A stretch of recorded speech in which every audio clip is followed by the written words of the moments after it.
บนโซเชียลแชร์คลิปแนะนำว่าหากรถเสียแล้วไม่มีรถสไลด์หรือต้องให้เพื่อนลากโดยใช้เชือกหรือสลิงควรปลดสายลมที่หม้อลมเบรกก่อนที่ผ่านมาเคยมีคนไม่เชื่อว่าต้องปลดสายลมจนเกิดอุบัติเหตุชนท้ายคันที่ลากชัวร์เหรอ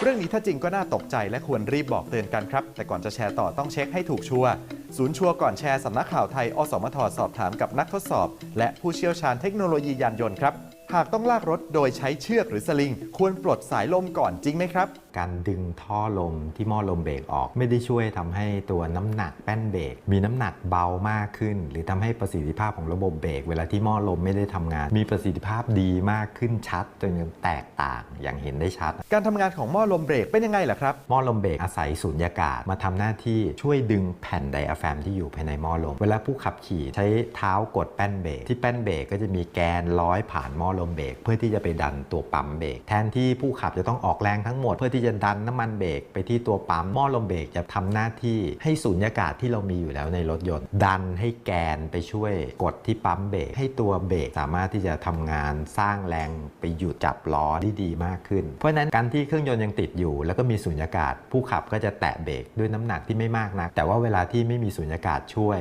ผู้ขับก็จะต้องออกแรงเยอะมากขึ้นกดแป้นเบรกแรงมากขึ้นกว่าเดิมเพื่อที่จะหยุดรถก็จะใช้ระยะในการที่จะหยุดชะลอความเร็วรถเพิ่มมากขึ้นเพราะนั้นที่ในคลิปนี้แนะนำบอกว่าเวลาเครื่องยนต์ดับแล้วก็ให้ถอดตัวท่อลมออกจากตัวหม้อลมเบรกนั่นก็คือท่อสูญญากาศการที่เราแตะแป้นเบรกลงไปเจ้าท่อสูญญากาศที่ถูกถอดออกไปถ้าเกิดเป็นหม้อลมในระบบที่ไม่ได้มีเช็ควาล์วติดกับตัวชุดหม้อลมเช็ควาล์วก็คือการที่ยอมให้สูญญากาศผ่านได้ทางเดียวแต่ให้อากาศย้อนกลับมาไม่ได้ก็จะทำให้ตัวไดอะแฟรมเคลื่อนที่ได้คล่องมากขึ้นแล้วก็ทำให้แรงหรือว่าสูญญากาศที่ค้างอยู่ในหม้อลมชุดสุดท้ายที่จะทำให้ผู้ขับสามารถกดเบรกได้เบาๆอีก1หรือว่า2ครั้งหายไปเลยผู้ขับก็จะต้องออกแรงเยอะเหมือนกับเวลาที่ไม่ได้มีสูญญากาศเลยตั้งแต่ครั้งแรกที่กดแป้นเบรกนั่นก็จะทำให้ผู้ที่ขับรถลากตามคันหน้ารู้ว่าตัวเองจะต้องออกแรงเยอะมากขึ้นขนาดไหนตั้งแต่การออกตัวครั้งแรกซึ่งการถอดสายลมที่หม้อลมเบรกอาจจะทำให้เกิดผลเสียได้ครับถ้าเกิดตัวหม้อลมและก็ชุดเช็ควาล์วนี้มีอายุการใช้งานมาแล้วพอสมควร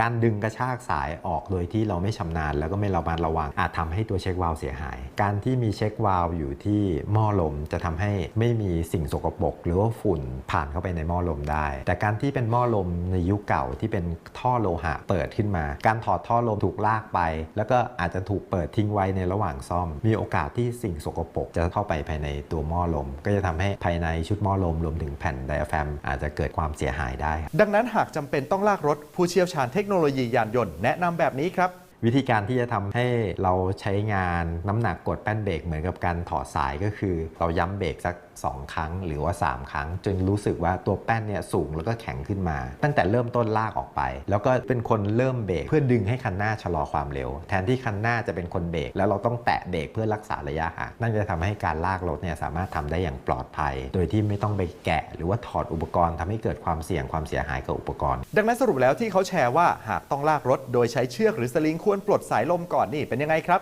มันสามารถช่วยได้แต่ช่วยได้เล็กน้อยมากเกินไปไม่คุ้มกับความเสี่ยงหรือว่าการถอดเข้าออกแล้วโอกาสที่จะเกิดความเสียหายไม่จำเป็นต้องแชร์ต่อครับศึกษาอุปกรณ์ต่างๆอย่างรอบคอบอาจจะช่วยป้องกันการเสียหายที่อาจจะเพิ่มขึ้นได้นะครับยังมีอีกหลายเรื่องน่าสงสัยบนสังคมออนไลน์หากได้รับอะไรมาอย่าเพิ่งแชร์ต่อร่วมตรวจสอบไปด้วยกันกับชัวร์ก่อนแชร์ต้องตรวจสอบก่อนเด้อสนับสนุนโดยกองทุนพัฒนาสื่อปลอดภัยและสร้างสรรค์